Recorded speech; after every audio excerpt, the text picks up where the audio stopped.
स्वामी रामदेव जी का बयान बिल्कुल सत्य है कि जिस प्रकार से इस्लाम में हिंदू युवती बहनों को सिर्फ लब जिहाद करके मारना, हिंसा करना और नमाज पढ़ना ही धर्म मान लिया गया है, तो ये अपने आप में वो सोचते हैं कि नमाज पढ़ लिया सभी पाप से मुक्त हो जाएंगे। इसी तरह क्रिश्चियनिटी में भी अनाज दे करके, लोभ दे करके, कपड़े दे करके और धर्मांतरण करा लेते हैं और दिन में ही जिस प्रकार मोमबत्ती जला लेते हैं, समझते हैं कि हमारा पाप से मुक्त हो गया।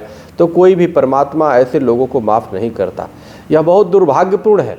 और आप देखिए कि पंडित धीरेन्द्र शास्त्री जी पे थोड़ी सी प्रश्न क्या उठा, देश के जितने हिंदू जादूगर हैं वो आकर के अपनी अपनी कला दिखाने लगे कि जी पंडित धीरेन्द्र शास्त्री देखिए धोखा दे रहे हैं, ट्रिक कर रहे हैं और हाथ की सफाई कर रहे हैं, क्या क्या बातें बनाने लगे लोग।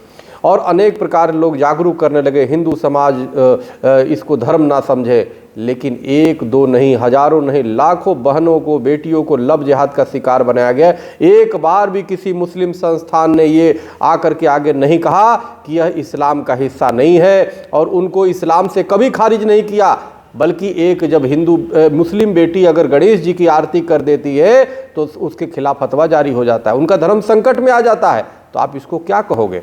हमारे हिंदुओं में तो कोई भी कुछ अगर जो प्रश्न उठता है तो हिंदू ही उसका प्रश्न उठाने लगता है और उसको वो करने लगता है। कितनी बार वेदों की प्रामाणिकता पे, आज देखो रामचरितमानस पे हिंदू ही प्रश्न उठा रहे हैं, भगवान राम पे हिंदू ही प्रश्न उठा रहे हैं। है हिम्मत तो कोई कुरान पे उठाए ना, है इनकी हिम्मत तो बाइबल और उस पर उठाया ना।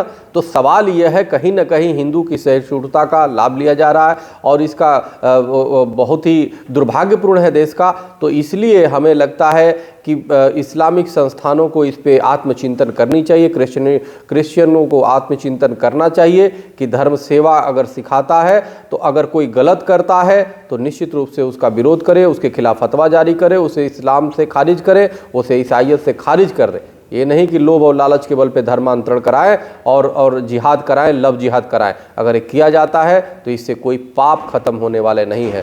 स्वामी रामदेव जी का बयान बिल्कुल सही है, हम इसका समर्थन करते हैं पूर्ण रूप से। बहुत बहुत धन्यवाद। हरिओम, राम राम।